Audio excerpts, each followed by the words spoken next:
मत्ती अध्याय 4। फिर आत्मा यीशु को जंगल में ले गया ताकि शैतान के द्वारा उसे परखा जा सके।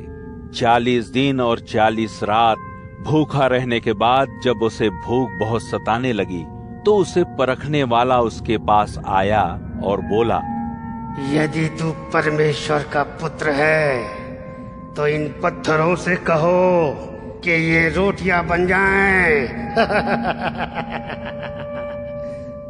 यीशु ने उत्तर दिया, शास्त्र में लिखा है, मनुष्य केवल रोटी से ही नहीं जीता बल्कि वह प्रत्येक उस शब्द से जीता है जो परमेश्वर के मुख से निकलता है। फिर शैतान उसे यरूशलेम के पवित्र नगर में ले गया।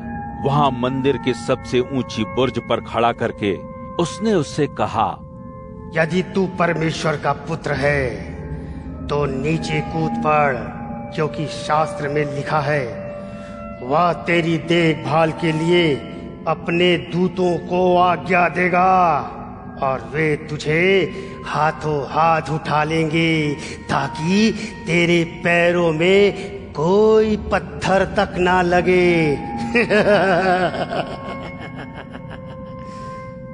यीशु ने उत्तर दिया, किंतु शास्त्र यह भी कहता है, अपने प्रभु परमेश्वर को परीक्षा में मत डाल।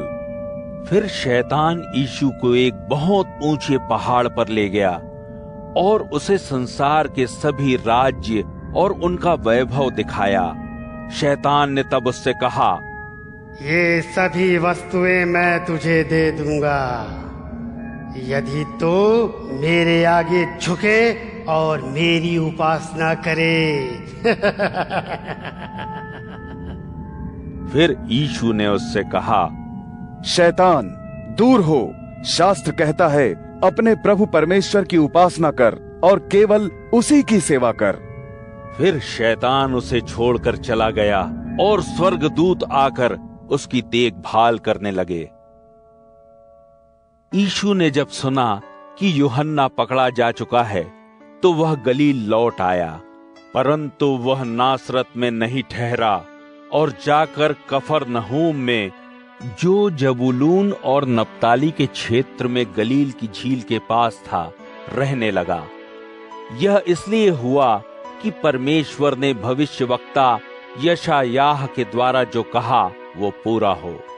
जबूलून और नप्ताली के देश सागर के रास्ते पर यरदन नदी के पश्चिम में, गैर यहूदियों के देश गलील में, जो लोग अंधेरे में जी रहे थे, उन्होंने एक महान ज्योति देखी, और जो मृत्यु की छाया के देश में रहते थे, उन पर ज्योति के प्रभात का एक प्रकाश फैला। उस समय से यीशु ने सुसंदेश का प्रचार शुरू कर दिया, मन फिराओ, क्योंकि स्वर्ग का राज्य निकट है। जब यीशु गलील की झील के पास से जा रहा था, उसने 2 भाइयों को देखा, शमौन जो पतरस कहलाया और उसका भाई अंद्रियास। वे झील में अपने जाल डाल रहे थे। वे मछुआरे थे।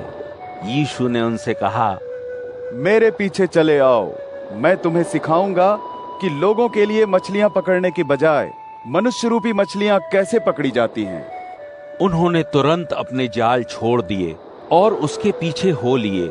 फिर वह वहां से आगे चल पड़ा और उसने देखा कि जब्दी का बेटा याकूब और उसका भाई यूहन्ना अपने पिता के साथ नाव में बैठे अपने जालों की मरम्मत कर रहे हैं।